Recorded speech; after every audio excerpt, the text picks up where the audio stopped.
इंद्रियों से मुख्य प्राण की भिन्नता। वेदांत दर्शन दूसरा अध्याय चौथा पाद 17वां सूत्र। वे मन आदि 11 प्राण इंद्रिय कहे गए हैं तथा मुख्य प्राण से भिन्न है, क्योंकि दूसरी श्रुतियों में उसका भिन्नता से वर्णन है। व्याख्या। दूसरी श्रुतियों में मुख्य प्राण की गणना इंद्रियों से अलग की गई है तथा इंद्रियों को प्राणों के नाम से नहीं कहा गया है।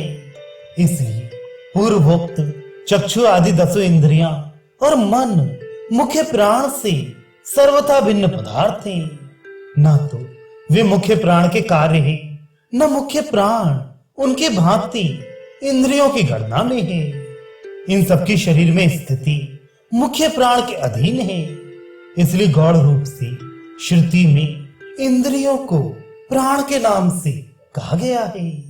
इंद्रियों से मुख्य प्राण की भिन्नता सिद्ध करने के लिए दूसरा हेतु प्रस्तुत करते हैं। 18वां सूत्र। इंद्रियों से मुख्य प्राण का भेद सुना गया है, इसलिए भी मुख्य प्राण उनसे भिन्न तत्व सिद्ध होता है। व्याख्या। श्रुति में जहां इंद्रियों का प्राण के नाम से वर्णन आया है, वहां भी उनका मुख्य प्राण से भेद कर दिया गया है तथा प्रश्नोपनिषद में भी मुख्य प्राण की श्रेष्ठता का प्रतिपादन करने के लिए अन्य सब तत्वों से और इंद्रियों से मुख्य प्राण को अलग बताया है। इस प्रकार श्रुतियों में मुख्य प्राण का इंद्रियों से भेद बताया जाने के कारण यही सिद्ध होता है कि मुख्य प्राण इन सब से भिन्न है। इसके सिवा 19वां सूत्र। परस्पर विलक्षणता होने के कारण भी यही सिद्ध होता है कि मुख्य प्राण से इंद्रियां भिन्न पदार्थ हैं। व्याख्या।